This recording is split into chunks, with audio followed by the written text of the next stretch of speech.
नमस्कार, मैं हूं नीरज मेहरा और आप देख रहे हैं पीके टाइम्स। पीके टाइम्स के खास कार्यक्रम सीधी बात में आपका स्वागत है। सीधी बात में हम चर्चा कर रहे हैं आज भारतीय जनता पार्टी के 47 साल के सफ़र को लेकर। देश भर में भारतीय जनता पार्टी के कार्यकर्ता पार्टी का 47वां स्थापना दिवस मना रहे हैं। देश के प्रधानमंत्री नरेंद्र मोदी से लेकर पार्टी के राष्ट्रीय अध्यक्ष नितिन नवीन ने पार्टी कार्यकर्ताओं को शुभकामनाएं दी है। पीएम मोदी ने कहा कि नियत, नीति और निष्ठा की ये लंबी यात्रा है। पार्टी ने हमें राष्ट्र सेवा का मौका दिया है। हम पार्टी को अपनी मां मानते हैं। बीजेपी पूरी ऊर्जा से देश सेवा में लगी है। बीजेपी ने आपातकाल झेला है, जेल गए हैं, विपक्ष में लंबे समय तक संघर्ष किया है। जनसंघ से शुरू होकर आज देश की ही नहीं दुनिया की सबसे बड़ी पार्टी बन गई है भारतीय जनता पार्टी। वर्ष 1984 में संसद में महज 2 सीट जीतने वाली बीजेपी आज देश की सबसे बड़ी पार्टी है और संसद में वर्तमान में 240 सांसद भाजपा के हैं और एनडीए गठबंधन के साथ तीसरी बार सत्ता संभाल रही है। वर्तमान में बीजेपी की 21 राज्यों और केंद्र शासित प्रदेशों में सरकारें हैं। पेश है बीजेपी का 47 साल का सफरनामा।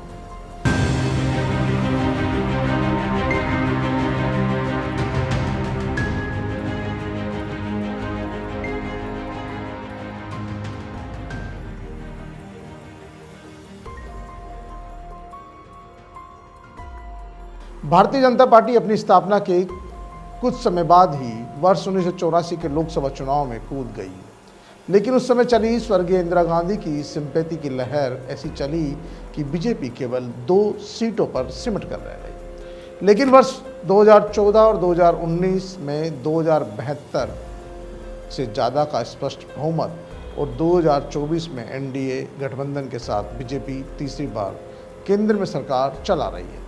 जहां तक बीजेपी गठबंधन की बात करें तो बीजेपी को 11 करोड़ सदस्यों के साथ दुनिया की सबसे बड़ी पार्टी माना जाता है। हिंदुत्व और राष्ट्रवादी एजेंडे पर अड़िग रहते हुए विकास की मुख्य धारा में लाने वाली बीजेपी अटल बिहारी वाजपेयी गठबंधन युग से निकलकर नरेंद्र मोदी के एक छत्र नेतृत्व और अमित शाह के कुशल नेतृत्व क्षमता के दम पर आज 21 प्रदेशों और केंद्र शासित प्रदेशों में सफलतापूर्वक सरकारें चला रही है।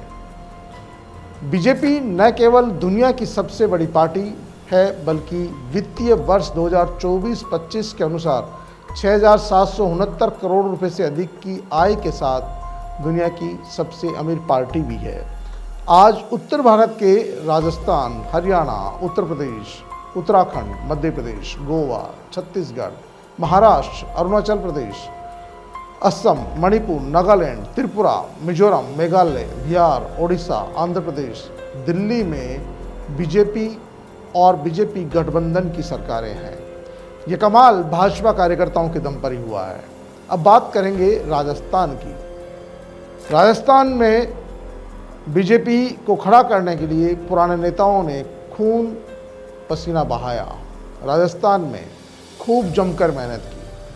बीजेपी को खड़ा करने के लिए स्वर्गीय भैरव सिंह शेखावत, पूर्व उप प्रधानमंत्री लालकृष्ण आडवाणी, अटल बिहारी वाजपेयी, हरिशंकर भावड़ा जी, ललित किशोर चतुर्वेदी जी, रामदास अग्रवाल जी जैसे पुराने नेताओं ने बड़े संघर्ष से पार्टी को खड़ा किया, जड़ें जमाई। बीजेपी ने राजस्थान में पहली बार वर्ष 1990 में सरकार बनाई। उस समय बीजेपी के 85 विधायक जीतकर आए और गठबंधन के साथ भैरव सिंह जी शेखावत पहली बार राजस्थान के मुख्यमंत्री बने।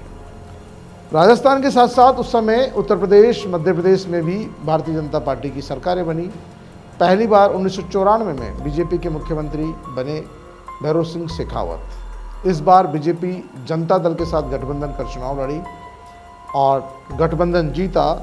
राजस्थान में गठबंधन की सरकार बनी। पहली बार गैर कांग्रेसी सरकार यानी कि भाजपा गठबंधन की सरकार बनी भैरव सिंह जी शेखावत जी के नेतृत्व में। वर्ष 1980 की बात करें तो उस समय बीजेपी के मात्र 32 विधायक ही जीत कर आए थे। वर्ष 1985 की बात करें तो बीजेपी के मात्र 39 विधायक जीतकर सदन में पहुंचे थे।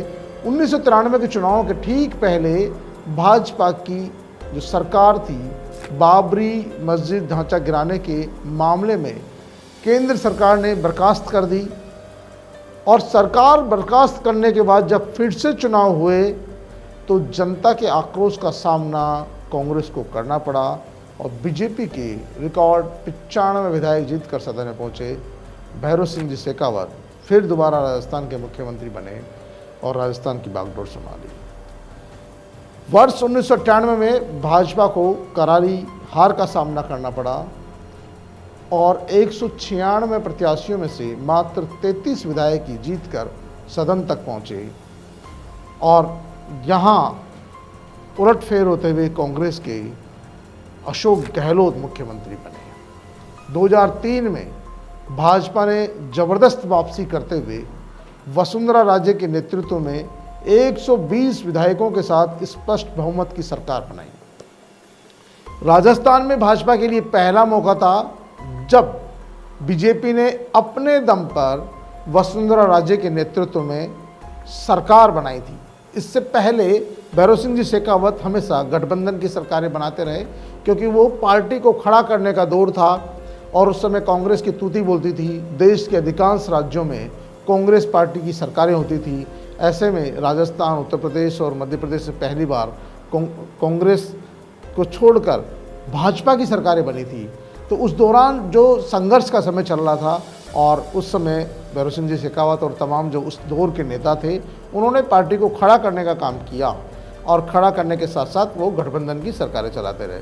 लेकिन पहली बार जब वसुंधरा राजे ने अपने दम पर राजस्थान में स्पष्ट बहुमत के साथ सरकार बनाई तो वो पहला दौर था जब उन्हें किसी भी गैर विधायक का साथ नहीं लेना पड़ा और भैरव सिंह शेखावत को उपराष्ट्रपति बना दिया गया। तो वो राजस्थान की राजनीति छोड़कर केंद्र की राजनीति में सेटल हो गए। वर्ष 2008 में भाजपा की फिर करारी हार हुई, यानी कि वसुंधरा राजे के नेतृत्व में सरकार थी उस समय और उनके नेतृत्व में चुनाव लड़ा गया और भाजपा की करारी हार हुई। लेकिन इसके बावजूद भी भाजपा के 78 विधायक जीत कर आए थे और वसुंधरा राजे को नेता प्रतिपक्ष बनाया गया। कुछ समय के लिए उस दौरान गुलाब चंद जी कटारिया को भी नेता प्रतिपक्ष बनाया गया, लेकिन बीजेपी सत्ता से बाहर हो गई। वर्ष 2013 की बात करें तो भाजपा ने राजस्थान में वसुंधरा राजे के नेतृत्व में कांग्रेस का सूपड़ा साफ कर दिया। 2013 का चुनाव तो वाकई में ऐतिहासिक था, जिस समय वसुंधरा राजे के नेतृत्व में दूसरी बार बीजेपी की सरकार बनी और रिकॉर्ड 163 सीटें जीतकर भाजपा ने सरकार बनाई। इससे पहले 156 सीटें जीतकर कांग्रेस पार्टी ने अशोक गहलोत के नेतृत्व में सरकार बनाई थी, लेकिन अशोक गहलोत से भी ज़्यादा 163 सीटें जीतकर वसुंधरा राजे के नेतृत्व में भाजपा की वसुंधरा राजे के नेतृत्व में दूसरी बार सरकार बनी। इस बार वसुंधरा राजे ने प्रदेश की कमान संभाली, लेकिन वर्ष 2018 में भाजपा एक बार फिर से बुरी तरह हारी और उसके मात्र 73 विधायक जीत कर आए। पार्टी सत्ता से बाहर हो गई। इस बार फिर कांग्रेस की सरकार बनी और मुख्यमंत्री बने अशोक गहलोत। वर्ष 2023 की बात करें तो भाजपा ने किसी का चेहरा आगे नहीं किया। पार्टी के विधायक, पार्टी के प्रदेश अध्यक्ष, न वसुंधरा राजे का न किसी और का, लेकिन भारतीय जनता पार्टी ने पूरी रणनीति के साथ चुनाव लड़ा और पार्टी के जो चाणक्य कहे जाने वाले अमित शाह ने इस पूरी कमान संभाली और भारतीय जनता पार्टी 2013 में 115 विधायकों के साथ जीतकर फिर से स्पष्ट बहुमत में आई। इस बार पार्टी ने संघनिष्ठ नए चेहरे सांगानेर से पहली बार जीत कर आए भजनलाल शर्मा को राजस्थान की बागडोर सौंपी। वर्तमान में भजनलाल शर्मा राजस्थान के मुख्यमंत्री हैं और विकास की नए कीर्तिमान स्थापित कर रहे हैं, नए आयाम खड़े कर रहे हैं। वर्तमान में पार्टी के प्रदेश अध्यक्ष मदन राठौड़ के साथ मिलकर सत्ता और संगठन में अच्छा तालमेल चल रहा है। पार्टी के वरिष्ठ नेताओं का सम्मान किया जा रहा है, युवाओं को अवसर दिया जा रहा है, समानांतर लोगों को संगठन या सत्ता में भी एडजस्ट किया जा रहा है। और मौजूदा समय में भजनलाल शर्मा ने राजस्थान की एक अलग से इमेज डेवलप करने की कोशिश की है, क्योंकि ये अवसर भी है भजनलाल शर्मा के पास कि वो अपने आप को राजस्थान की राजनीति में अलग से स्थापित कर सके। वो उन तमाम जो मुख्यमंत्री रह चुके उन नेताओं की फहरिस्त में अपने आप को शामिल कर सके, जिनकी फहरिस्त में स्वर्गीय भैरव सिंह जी शेखावत साहब का नाम आता है, जिनकी फहरिस्त में मोहनलाल सुखाड़िया का नाम आता है, जिनकी फहरिस्त में हरदीप जोशी का नाम आता है, जिनकी फहरिस्त में अशोक गहलोत जी का नाम आता है, जिस फहरिस्त में वसुंधरा राजे का नाम आता है, उस फहरिस्त में अपने आप को किस तरह से भजनलाल शर्मा बेहतरीन काम करके उनसे एक लंबी लकीर खींचकर अपने आप को स्थापित करने की कोशिश कर रहे हैं। और पिछले 2.5 साल में उन्होंने सरकार की ओर से नौकरियां देने में, विकास के कार्यों में कोई कसर नहीं छोड़ी है। और यही कारण है कि भारतीय जनता पार्टी राजस्थान में सत्ता और संगठन में फिलहाल तालमेल नज़र आ रहा है और सत्ता और संगठन मिलकर आने वाले समय में नगर पालिका और पंचायत चुनावों की तैयारी में जुटे हैं। और पार्टी के कार्यकर्ता पार्टी के 47वीं वर्षगांठ पर खुशियां मना रहे हैं। उनको लगता है कि उनकी पार्टी आज न केवल राजस्थान की, न केवल हिंदुस्तान की, बल्कि दुनिया की सबसे बड़ी पार्टी है। और सबसे बड़ी पार्टी के साथ साथ आज उनकी पार्टी के 21 प्रदेशों में, हिंदुस्तान के 21 प्रदेशों में और केंद्र शासित प्रदेशों में उनकी पार्टी की सरकार है और केंद्र में तीसरी बार उनकी पार्टी की सरकार है। तो क्यों नहीं भाजपा कार्यकर्ता जश्न मनाएं। जो पार्टी 2 सीटों से शुरुआत की थी, जिस पार्टी ने, आज वो पूरे देश में राज कर रही है, 21 प्रदेशों में राज कर रही है, केंद्र में शासन कर रही है। तो ऐसे पार्टी के इतिहास को लेकर, स्थापना दिवस को लेकर उनके कार्यकर्ताओं में जोश है, जुनून है और कार्यकर्ताओं में अभी भी 2047 का सपना देखने की बात चल रही है। तो पीके टाइम्स में बीजेपी के 47 साल के सफ़रनामे में फ़िलहाल इतना ही। कल फिर हाजिर होंगे किसी नई बात के साथ, किसी नए मुद्दे के साथ। तब तक के लिए नमस्कार।